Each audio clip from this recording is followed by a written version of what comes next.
Hi parents, I was typing out this very long email and then realized that it probably made more sense to just send a video. I can't promise that it's going to be super short because I have a lot of information I want to share with you, but please don't mind the squeaky dryer at my house in the background. Um, I've already told my boyfriend Corey that I'm trying to record a video, so I hope he stays quiet. I closed his office door.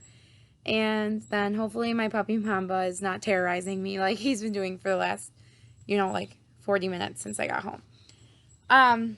He looks like he's going to go to sleep now, so hopefully he stays that way. So definitely need my Starbucks though in here.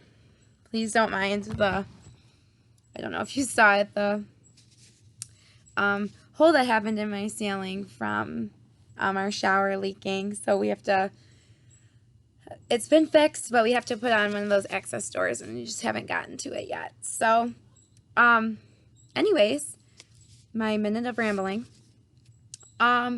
So thing number one that I want to just say first of all is I am so proud of this group of first graders.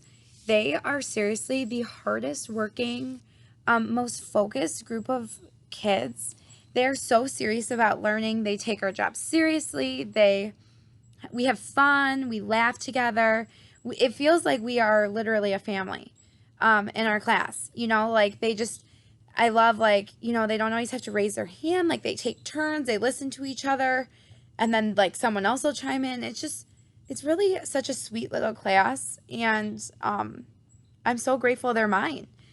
So I just wanted to start with that. I also wanted to thank everybody who has donated duct tape. To us. We will be binding our books this week, and they are so excited with all the fun duct tape that has come in. I really, really, really appreciate that.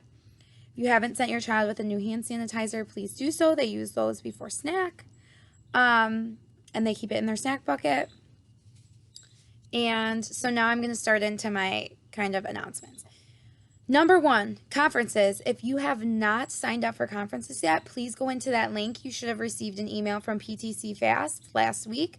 Please go in there and sign up for a time. If you are having a hard time, I can access it too. So if you tell me sometimes that could work for you, I could see if those slots are open and I can put you in.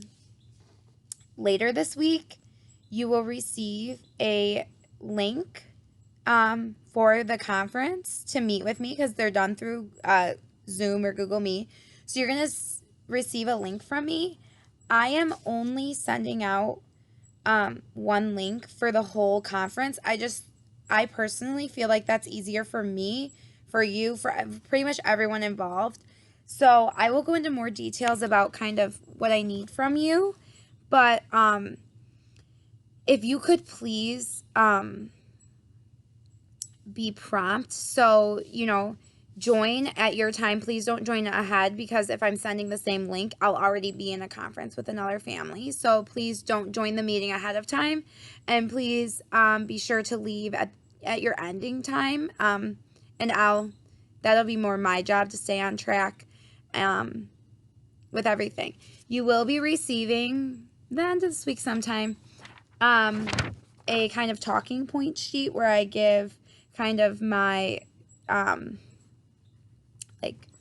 report card ISN in certain categories for your child. You will also receive one of their small moment stories that's sent home. I think we're going to do the one from this week that I can talk about with you. You'll receive their number writing, and then I'll just talk about everything else that I'm seeing in class. So you will be receiving that home. I will make it very clear that that is for conferences.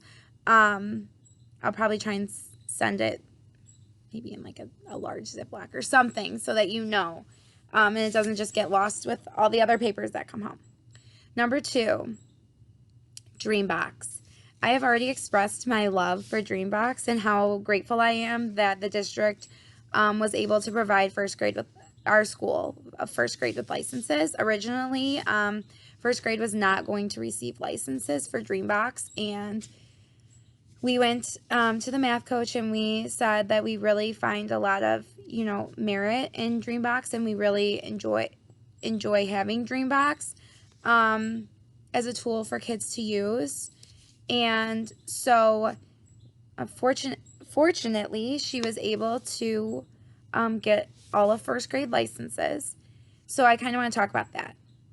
The district is monitoring student usage because they are limited in their licenses. So if your child, their goal is 60 minutes a week, and if your child is not meeting that goal, or if we're not meeting that goal, we could lose our license, and they could give it to somebody else. So I do not want to lose the license, but I don't have 60 minutes of class time to give to them. I provide some time, but I don't have 60 minutes worth of time. So this is where I'm going to need your help at home. If you could please find some time, maybe like 2 nights a week for 20 minutes to do Dreambox. It is a great math, resource. It is fun. It feels like they're playing games, but they're doing math. So if they have any iPad time or technology time, Dreambox would be a great choice because it's fun, but it's also learning. And then that helps us here at school to keep the Dreambox because I think everyone would be sad if we lost our licenses. So I just wanted to make sure that I kind of let you guys know about that, and then, asked for some help at home. And I appreciate everything that you do at home. Seriously. You're my heroes. Number 2, asynchronous work. Please send back the asynchronous work on Friday for October. If you haven't been sending it, if you're a family who chooses to send the whole packet at the end, please send back what you were able to get done so I can take a look at it. And then your child will be receiving the new November asynchronous work that same day in their folder. So please be on the lookout for that, as well as their old October morning work. And if they choose to do some pages from the October morning work during that 20-minute asynchronous time, they are more than welcome to do that. I like to provide choice. Trying to think. I know I had math flashcards. We've been working a lot on addition facts, and right now we're working towards fact fluency, especially within 5 and 10, knowing those facts really well and knowing them like this. So there are some math flashcards that I'm going to send home. My goal is end of this week, early next week, and there's different colors, so I'm sending home, I think, the red and the yellow, and on one side is where your child should look at it and say what the answer is, or what the missing part is, and then on the other side is the answer for them to look at, so they could even so I will send more information about that. Just please look out for that in the backpack. Then I kind of just want to talk a little bit about our week and what we did this week, or this past week, and the learning that we've been doing. So writing small moment stories. If I could show you their beginning small moment story to now, you would be amazed. They are becoming such great writers. They're doing such a good job. We've really focused on having a beginning of my story, a middle of my story, an ending to my story.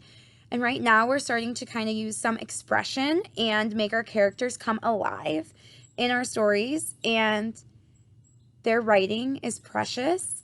They do a great job of telling stories. And I can't wait to share one of their stories with you.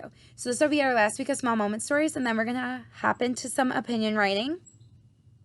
But writing has become a favorite time for many of them, and they even ask me to do it as a choice during their choice time, where they can go on their Chromebooks and they choose to do writing.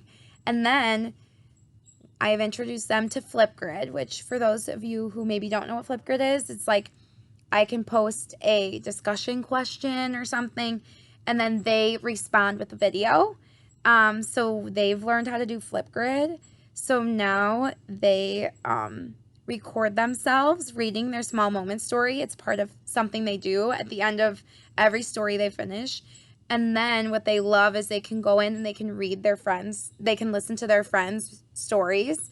And then they comment. It's so cute. Number 2, reading. We have been working really hard on our reading and some accuracy and comprehension strategies this first trimester. I've seen so much growth from so many kids in their reading, whether it be their comprehension, whether it be their decoding, which is like sounding out their words, whether it be like their cross-checking, like, does this make sense here? I've seen so much growth. So we started reading groups last week, and those went really well. They worked really hard. It's so fun to be doing groups. This week I'm going to just be doing reading conferencing so that I can give you an accurate